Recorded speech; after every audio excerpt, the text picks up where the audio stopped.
득보다 실이 더 많은 것 같아요. 저는 스트레스를 덜 받아요. 사장님들이 피곤해집니다. 아메리카노 하나 시켜놓고 컵 2개 달라, 하나 더 달라 이런 분들이 있어요. 분명히 있습니다. 저는 활용을 안 해요. 아예 의자를 다 채워버렸어요. 더 힘든 빵식이 너도 화이팅 해라. 자, 안녕하세요. 혼자 다 하는 파리바게뜨 사장 빵식입니다. 반갑습니다. 오늘도 날씨가 좋습니다. 하지만 겨울이니까 당연히 춥죠. 여러분들 감기 조심하시고요. 자영업자들 힘들죠? 자영업자가 웃는 그날까지 빵식이TV는 함께합니다. 파이팅 하시고요. 자, 시청하시기 전에 구독, 좋아요, 알람 설정 부탁드리겠습니다. 그리고 끝까지 시청 부탁드릴게요. 감사합니다. 자, 오늘 말씀드릴 내용은 창업 준비하시는 분들 그리고 또 고려해 볼 사항들 몇 가지를 말씀드리겠습니다. 오늘 그 파리바게뜨에 대한 거죠, 당연히. 하지만 요거를 약간 응용해 갖고 다른 업종에 창업 준비하시는 분도 도움이 될 거라고 생각이 듭니다. 우선 제가 17년 동안 이 파리바게뜨 종사하면서 많이 들었던 얘기 중에 공통점이 되는 부분이 있어요. 그러니까 매장 평수는 얼마만큼이 돼야 되느냐, 그리고 뭐 창업 비용은 얼마나 되느냐, 뭐 상권은 어디가 좋은가, 뭐 이런 등등의 질문들을 많이 받았었는데, 오늘은 이제 그 매장 평수나 상권에 대해서만 이렇게 말씀을 좀 드릴게요. 왜냐면 창업 비용이라는 거는 지역 상권이나 뭐 지역 특성상 보증금이라든지 그리고 또 권리금 이런 기타 등등의 그 비용들이 차이가 많이 나기 때문에 제가 어떤 기본 데이터도 없이 말씀드리기가 굉장히 어려운 부분이에요. 그거는 댓글 질문을 통해서 어떤 그 데이터가 어느 정도 확보가 된 다음에 거기에 대해서 약간의 제 소견을 말씀드리는 정도로 영상을 한번 올리도록 할게요.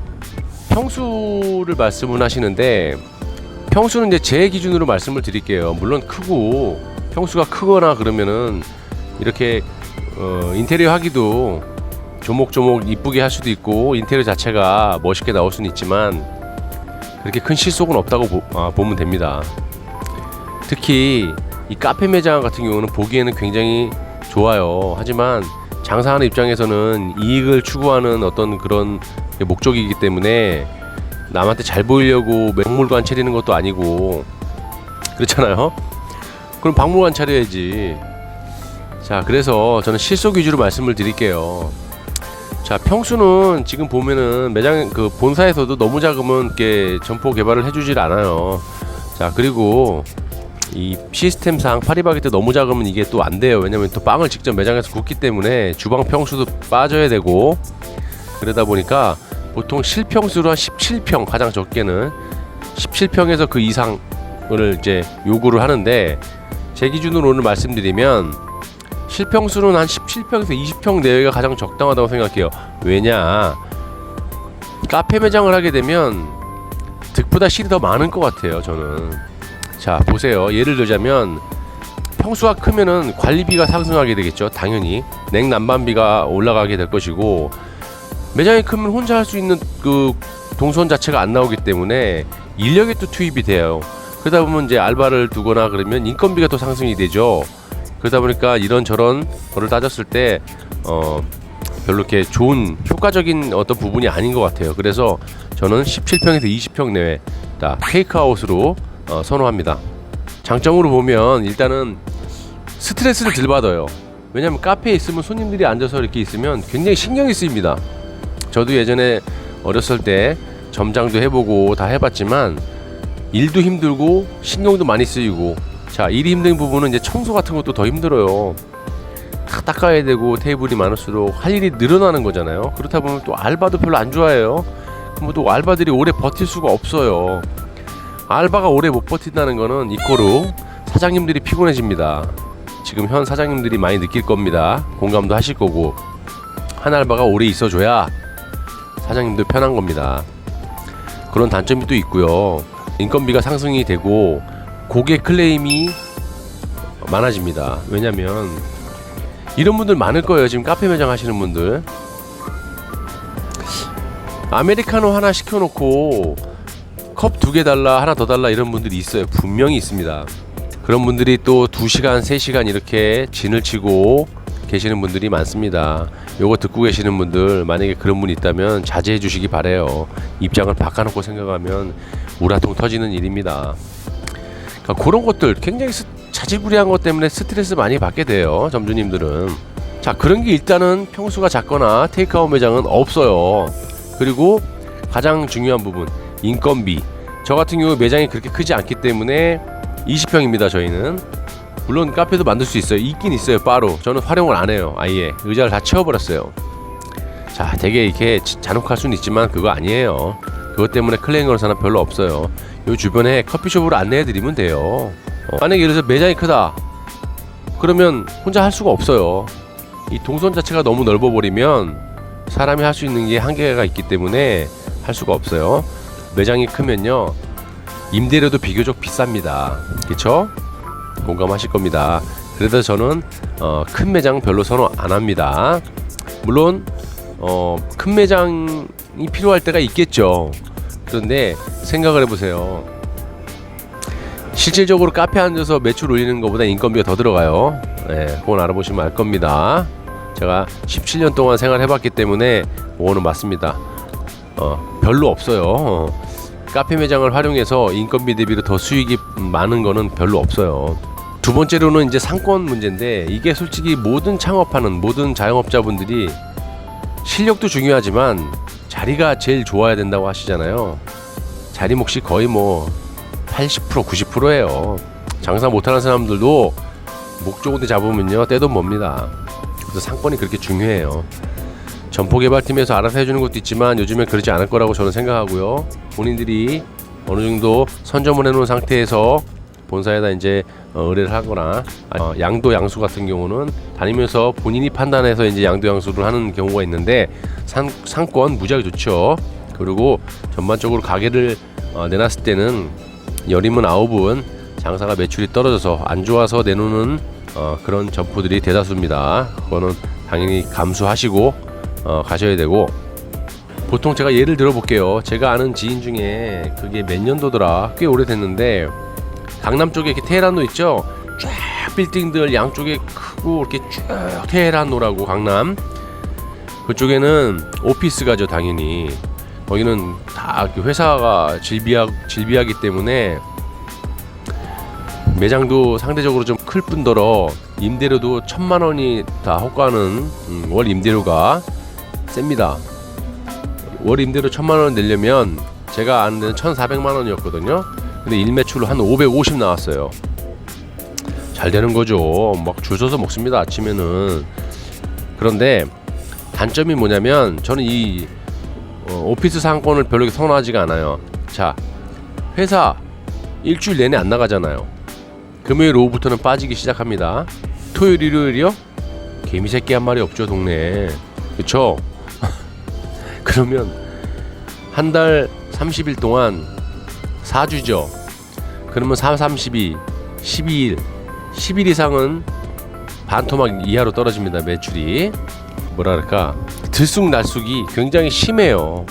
그리고 우리나라는 또 공휴일이 많잖아요. 빨간 날이 많기 때문에 월세 대비 매출 총 매출 따지면은 그렇게 좋은 상권이 아니에요. 그리고 매장이 크다 보니까, 그때는 40몇 평인 걸로 제가 아는데, 매장이 크다 보니까 당연히 아까 말씀드렸다시피 카페가 크고 스트레스도 많이 받고, 그리고 직원들도 별로 좋아하질 않아요. 일거리가 많아지면 같은 돈 받고 좋아하겠어요? 그러다 보니까 반대적으로 그만두는 사람도 많고, 근무 일수가 짧아지면서 또 교육도 시켜야 되고, 그러니까 오너 입장에서는 굉장히 이 인력이 오너 입장에서 힘이 많이 들어가죠. 그런 단점들이 있기 때문에 저는 오피스 상권은 별로 이렇게 선호하지 않은 스타일이고, 또 반대로 또 주거 상권도 잘 보셔야 될 부분이 뭐냐면, 이 동선이 굉장히 중요합니다. 그 개발팀에서도 동선 자체를 굉장히 많이 보고, 출근 라인이냐 퇴근 라인이냐 따라서 틀려요.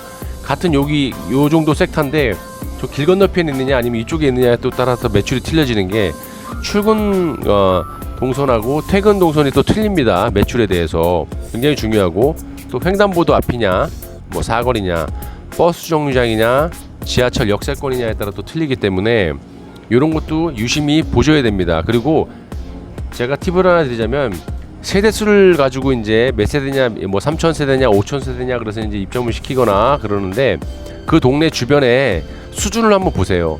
이거를 뭐 어떤 가진 자와 뭐 그렇지 않은 자의 그 표매를 하는 건 아니지만, 장사하는 입장에서 고려해야 될 부분이기 때문에 이건 가장 중요한 부분이에요. 브랜드들의 아파트, 그러니까 좀 가진 동네들, 이런 데는 객수가 좀 낮더라도 객단가가 높습니다. 그리고 고객 클레임 수가 좀 적어요. 그러니까 장사하기 굉장히 편합니다. 하지만 반대로 예를 들면 이제 재래시장 근처라든지 이런 데는 객수는 무지하게 많아요. 근데 객단가가 굉장히 떨어져요. 그러면 같은 매출이라도 쉽게 일을 하면서 100만 원을 버는 점포가 있지만, 탁탁탁탁탁 이렇게 벌어갖고 100만 원을 버는 점포가 있어요. 똑같이 100만 원을 버는데 일은 2배, 3배로 힘들죠. 그리고 일손도 많이 들어가기 때문에 당연히 인건비가 또 들어가게 되죠. 한 명이 할 거를 2명, 3명에서 해야 되기 때문에.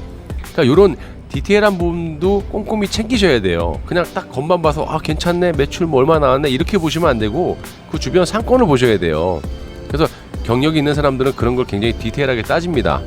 그리고 점포 개발할 때도 그런 거 따지고요. 세대수라든지 출퇴근 동선이라든지 역세권이냐, 아파트 세대수는 몇이냐, 이 아파트 브랜드가 뭐냐에 따라서 틀려지기 때문에, 요즘에는 제가 요 말씀드리는 거는 신규 점포를 얻기가 쉽지 않기 때문에 양도양수 경우를 염두에 두고 말씀을 드리는 거예요. 그리고 양도양수를 하더라도 주변 시설이라든지 환경이라든지 제가 오늘 말씀드린 것들을 두루두루 살펴가지고 꼼꼼히 따지셔가지고 내가 앞으로 장사를 굉장히 편하게 하느냐, 아니면 굉장히 2배, 3배를 힘들게 하느냐의 어떤 그런 승패가 달려있기 때문에, 제가 말씀드린 거를 별거 아닌 거라고 생각하지 마시고 잘 참고하셔서 좋은 매장 선택을 하셔서 성공하셨으면 좋겠습니다. 너나 잘해 그런 분도 있지만, 자, 그런 말 해주시면요 감사합니다. 저도 열심히 하고 있습니다. 그런 말 들으면 더 경각심을 갖고 더 열심히 하겠죠. 많이 해주세요. 욕을 하지 마시고. 자, 오늘도 주절주절 이렇게 두 가지 예를 들어서 이야기를 한번 해봤습니다. 파리바게트를 하시던, 어떤 업종을 선택해서 창업을 하시던, 한 달, 2달, 3달 길면 길수록 나한테 행복이 다가온다는 거, 고통보다는 요거 참고하시고, 자영업자들 웃는 그날까지 빵식이 TV는 함께합니다. 죽을 때까지. 전국에 계시는 예쁘고 멋있는 알바생들 화이팅 하시고요. 자영업자들 많이 힘내시고 화이팅 하세요. 그리고 빵식이 너도 화이팅 해라. 화이팅! 시청해 주셔서 감사하고요. 구독, 좋아요, 알람 설정 부탁드리겠습니다. 오후 시간 마무리 잘 하시고요. 행복한 시간 되십시오. 감사합니다.